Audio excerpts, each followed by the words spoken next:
We're going to open the show talking about probably the biggest piece of news of the week, and that is that the saga, the era of Zach Parise and Ryan Suter is done in Minnesota.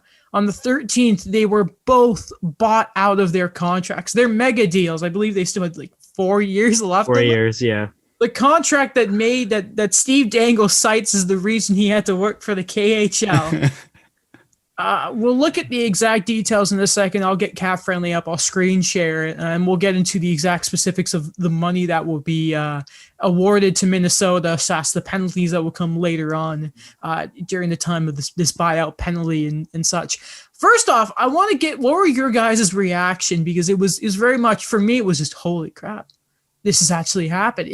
We don't see a lot of buyouts normally. This year, obviously, there's been some circumstances to point at it, but not even just Parise, but Suter as well. Legit, a bomb being dropped in the hockey world. For me, it was quite surprising, especially I think what the most surprising part of all of it, and you said it already, was it was both of them. It wasn't just Suter. It wasn't just Parise. Like, we saw Parise, and Daniel's talked about it. He was scratched multiple times and through the playoffs as well. And it's like, okay, I could see that. But for Ryan Suter I think for me was extremely surprising, considering it seemed like he was an important piece of their defensive core. And, it's not cheap to do both those things. So to see both of them bought out is extremely surprising. Damn. Yeah. I think we all expected Zach Parise to get bought out, that, the writing was on the wall already, that there were 2 instances already within the last 2 trade deadlines where he tried to get moved, always with diminishing returns in terms of like what you perceive his value as. And with Ryan Suter, that was the one that I think that was the bombshell for me, because this guy was still playing top 4 minutes and he was still fairly consistent at 36. Like, he wasn't Norris candidate Ryan Suter from 2015, but he was still adding a lot more value to the team. But when I talked about they're moving in the right direction in terms of like the youth movement, and Bill Guerin is he's relentless in what he wants with his blueprint. I didn't think it was going to be both of them at the same time. And I remember Dmitry Filipovich made a joke about it, where it's like they signed together, meaning they had to be bought out together. Every move that they've made in their career since 2012, they've had to do it together. And I guess, like, looking back on, for me, what was disappointing was I really the Brodeur fan in me. I wanted the Devils to win in 2012, and then to see Parise kind of just leave them as they were, and then sign that whole big deal thing with Ryan Suter.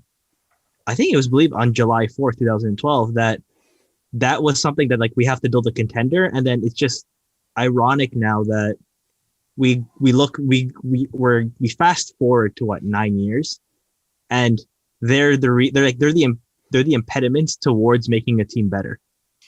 Yeah, it's also another example of those illegal contracts that just at the end of them have just been total anchors and are going to cost their team. You think right off the bat, Luongo is kicking Vancouver in the butt right now. Well, Duncan Keith has that possibility. Probably not. That's still not as terrible. Shea Weber, depending on what happens with him in Nashville, could be completely boned. The CBA kind of ratified and fixed some of that stuff, but it's good that if Parise and Suter had retired, it could have been a lot worse. So I'm going to just quickly read a snippet from a Michael Russo article. What a great reporter. We say this like every show, it feels like. Michael Russo is just the best. Like, how quickly he got this article together too about this happened, like this and this. And we talk about our shock, by the way, of Ryan Suter. He was apparently very much blindsided. And Russo talks in another article, by the way, about how the way it went down was he tried to call, Bill Guerin tried to call Ryan Suter. Suter did not pick up the phone and went to voicemail. Suter had just been called by Parise afterwards, because after Suter did not pick up, Guerin calls Parise, says you're being bought out. Apparently the conversation was understanding. It was a good call. And then Parise calls Suter. Suter's like, that's unfortunate. They're good friends. It's weird. I have a missed call from Bill Guerin. And then he gets the second call from Guerin, picks up, and apparently it did not go very well to the point where Ryan Suter hung up on Bill Guerin. So this is the snippet I'm going to also say from Michael Russo's article. That stuff I just said, by the way, is paraphrasing. Let me make that very clear. My words are not as good as Michael Russo's. I won't even try. So from his article, while buying out Parise and Suter, quote, both players will become free agents on July 28th. The Wild will pay each $6.7 million over the next 8 years and be charged with a 2.3, 6.3, 7.3, and 7.3 million cap hit in the next 4 years, respectively, for each. Then 800,000 cap hits in the next 4 years afterwards. There's a few like 3,000. I don't want to. I'm just doing like the broad number here. So what that means, basically, guys, is so their cap hits are normally around. I think it's $7.5 million. Yep. So next season, instead, the combination of them will be about $4.6 million. A good bit of savings, not as much, but around I think it's about 2.5 for the second year. But then again, starting the 2023 season and the 2024-2025 season, they will have about $14 million in dead cap. So immediate relief for the next few years. And then afterwards, it is a ridiculous amount. You won't be able to compete with that sort of just pit of nothing. You can't do anything. The reason it's called, for those of you who don't know, dead cap, it is basically this amount of money you cannot spend. So they will be, in those years, $14 million below the cap because they just can't. That's the penalty. It's this NHL stupid idea of having to balance out the advantage you're getting. So what it kind of, and Russo also expands upon, so with the $10 million cap space that they will have this summer, it's going to help sign Kirill Kaprizov, which we're still waiting to see what that contract ends up looking like. It's going to be big, though, and Kevin Fiala. And maybe opens up some cap space because they've been there the entire time and they're not as sexy as New York, but I wouldn't be surprised. And a big part of this is listening to the SDP and Steve Dangle just pitching. What if Minnesota just go balls to the walls for the next 2-3 years? They have assets. Maybe Marco Rossi isn't as attractive as a trade chip because of all the unfortunate injuries he had this year. Not his fault at all. Maybe there's a trade. Maybe it's Jack Eichel. Maybe you trade Matthew Boldy or something. There, the foundation is there, though, guys, that Minnesota can be, from the mediocrity they've been for about a decade, picking up to Kaprizov being this super exciting sort of a like snap of the fingers. Here, we're exciting again. Minnesota can really turn things around here for the next few years and really make noise in the league. I think, yeah, they really have to, if they're going to go these routes, they really have to hit on these moves. And it's a big thing. Like, I think Michael Russo's also mentioned it, where Bill Guerin is really taking a lot of gambles these next few years, hoping the cap goes up, hoping that those other contracts that they have signed that they're going to be able to kind of get rid of as well. Like, there's a really big Twitter meme going on that they're just waiting. Like the realistic thing is you're waiting on Victor Rask's contract to expire. But the meme thing is like, no, sign him for another 12 years because this guy just, for some reason, is loved by Bill Guerin and saying like he gets so much flack for, I don't know, the fact that he got traded for Nino Niederreiter, but this guy could actually play, like he's regained his confidence. But again, like with the Wild have what they have prepped, like they're going to be great at the expansion draft. They're going to be okay. Like they might lose a Carson Soucy. We'll see. But I think that this is their way of saying like they want to try something. But the one thing I'm just worried about is the long-term deals of those other younger guys, how that's going to be affected by the dead money basically. And interesting, you did bring up New York because I'm thinking like, did they outdo them in terms of dead cap? Because like there was like Lundqvist, Girardi, I think Brad Richards is still there. Something like there's a combination. Like I think it was like 13 million or so. It's going to be close. But yeah. I think for those, when you look at the timing, like the dead cap there had been for a few years. In the midst of the pandemic, I think this might undo it. Yeah, they have $4 million in dead cap, New York, this year. Okay. They had it like It was a bit higher the last year, right? Or I the year believe so. before, yeah. Something they had a They little bit had more. overages too. It was last Yeah. year was a weird one for New York. With Minnesota though, I think you guys are right. I have this feeling that they've been down this path where like, okay, we can be really good for the next 2 to 3 years. And then what? Like, but then the thing is you have to be right. And I feel like this team has been down this path and it has only led them to mediocrity. And I'm really glad that okay, this might sound really harsh. It's going to sound really harsh, but getting rid of Suter and Parise, in my eyes, was the end of the mediocrity era, or it should be. Those are the last two main pieces, right? Am I missing anyone, Daniel? Last two No. main pieces of the last year, like No, you're right. right? It's just and I trust Bill Guerin. Like he's made very impressive moves. Like no one expected them to finish in a playoff spot this year or finish that far ahead of the team behind them.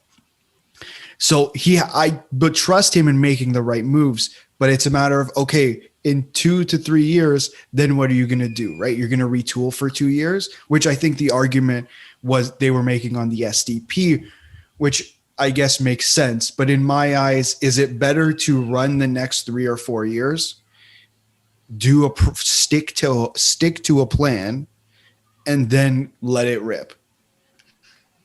If you look at their contract situation, so let's see what they're like in 3 years. The only players currently who are signed beyond that point, as of right now, and this could all be out the window in 2 weeks, basically 2-3 weeks. Pretty much. The only guys who for sure are still going to be there are Jared Spurgeon, Jonas Brodin, and then it's Joel Eriksson Ek. Right. Everyone else has minimum 3 years. So looking at that, and let's just say Kaprizov's at $9 million because that seems to be what people are saying.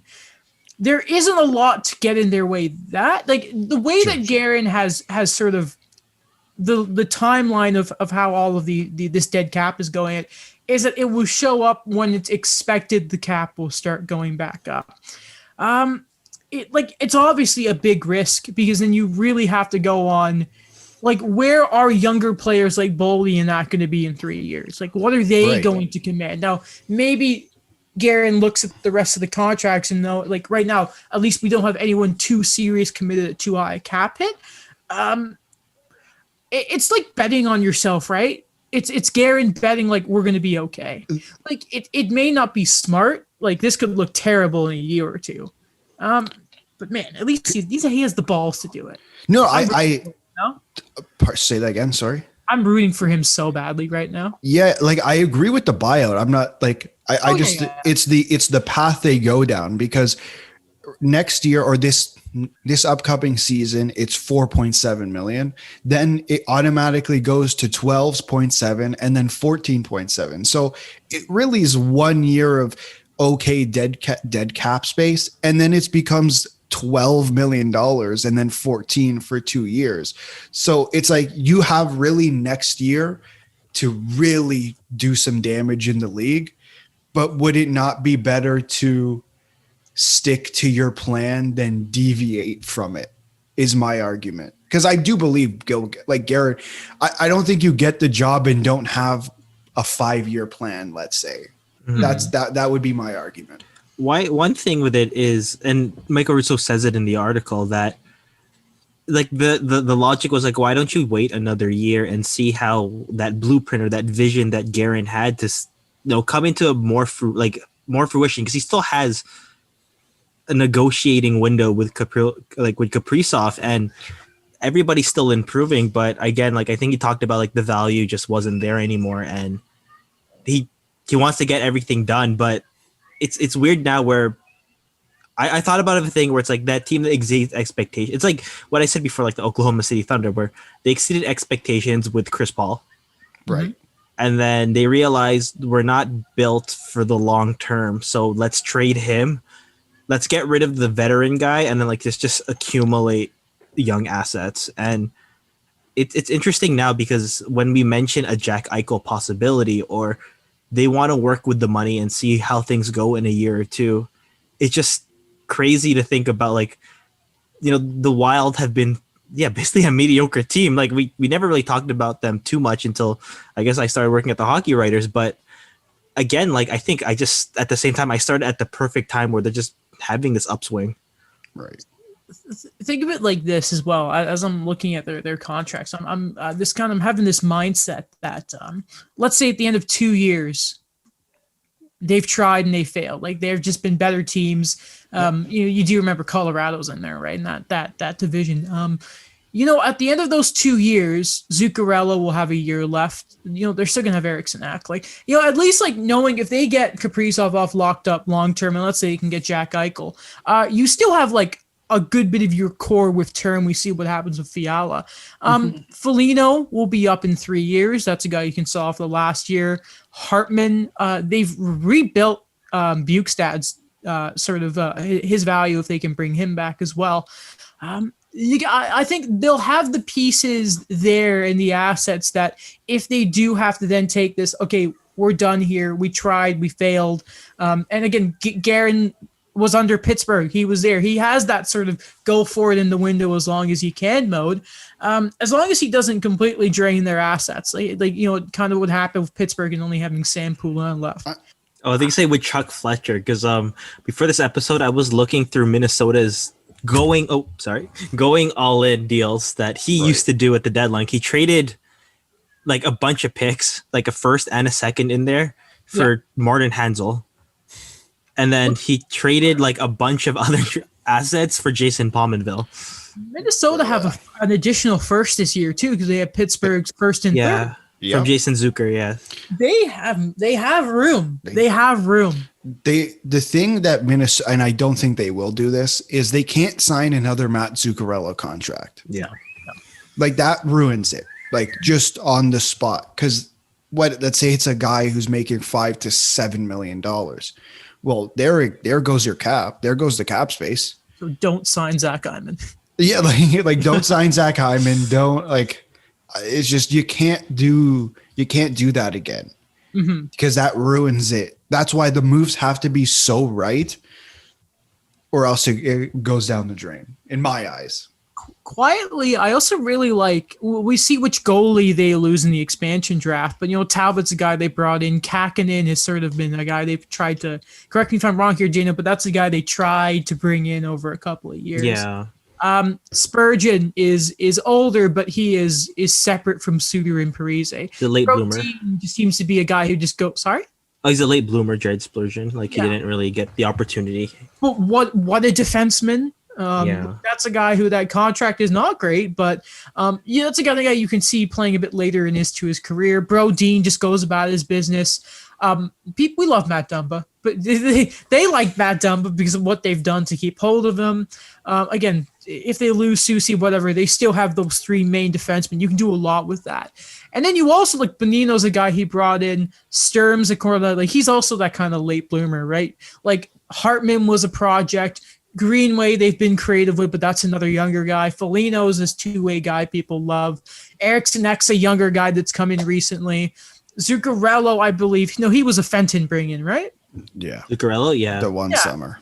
And again, Guerin was the one who managed to finally get Kaprizov. You can kind of you've started to see Guerin's footprint on this team. That's something I really like about what he's done is, and again, it is. I think you said it, Alex. The mediocrity it's gone. It was we always had that discussion everyone has about Minnesota. They could not move on without getting rid of Parise and Suter. It couldn't have happened. And you know what? I always, because it was, you don't hear this about a lot of teams, but there was always so much noise around the room in Minnesota.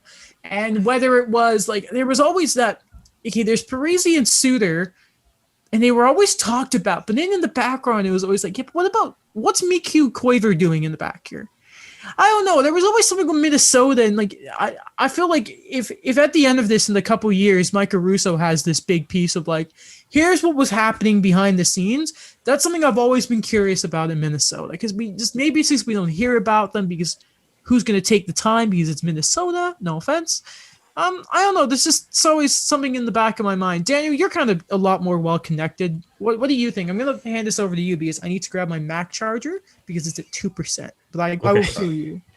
But yeah, basically, we don't know. Again, hockey culture, or just not really knowing what is going on. But I think that it just reached a point already where you can't have these two guys being paid like that who, if I'm being honest, are not like, it sounds like the meme. They're not that guy.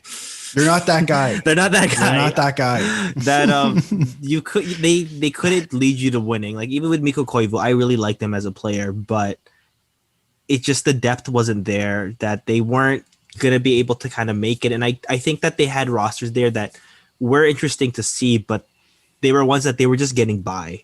Right. And you could blame that on the fact that they had to play Chicago all the time in the Central. And I don't think that's an excuse. I think it's just you just should have been built better. And the one thing that I think we didn't mention today yet is if you're gonna go for it, if you're gonna spend in these next two seasons, do you really trust your goalies that you have right now? Like this is a reoccurring problem with Minnesota. Like have you built a foundation yet that you're gonna trust these two guys moving forward? Because we've seen a good Cam Talbot and we've seen a bad Cam Talbot, and then Kaapo Kakkonen, he really trailed off like towards the end of the season.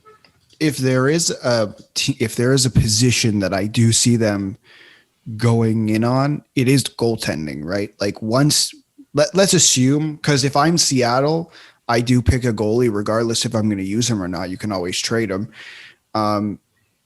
I pick whoever's exposed here just because Cam Talbot did have a good year and Kaapo Kakkonen's 24 and has seemingly done well so far. Like there's goalies out there. I can see them dipping into that pool. Mm-hmm. All right. Moving on. Last thing. So I think everyone's just already married Parise going to the Islanders. Lou. Yeah, it's really funny. I can see Suter getting another bad contract because I wouldn't be surprised if there's a bidding war. Canadian teams have just kind of been like rooted out, like he's not going to go there, like big Hockey Canada guy, all that type of stuff. It's crazy because maybe this team is like, oh, we're going to trade Ekholm. To Nashville bring back Ryan Suter. I don't know. Because like think about it. Maybe they're like, listen, the Western Conference has like one good team in the Pacific, and then everyone else is just like a rush for the wild card there. That was it's interesting if they did, because initially I was going to say no because of like the whole free agency thing. That was a crazy time, I remember. So this was like this was like the summer of 2011. And I remember the year before that they lost Dan Hamhuis, and then that summer they lost Ryan Suter. And then Shea Weber signed an offer sheet with Philadelphia, and this was when all three of the guys were on Nashville. And then I was just wondering that like they matched it because like the current contract right now, they matched it because like Nashville's like how many defensemen they just said I'm not signing with you, even though we were going on playoff runs. But there's no way we're leaving. There's no way we're letting Shea Weber leave, which is funny because they then eventually did trade him. But I don't know. It's interesting because like maybe because I thought like the relationship was kind of over with that. But again, Dan Hamhuis did go back to Nashville to end his career. I was gonna kind of meme it there and be like, it's a joke, but you made a bit of sense of it. Go ahead. I was just going to say I'm stealing from Jeff Merrick, but I do see the New York Islanders connection. He's not a Lou guy, but their coach. So what? Yeah, true, Barry. Barry Trotz. I always forget Barry coached Nashville back in the day. I always forget that was a thing.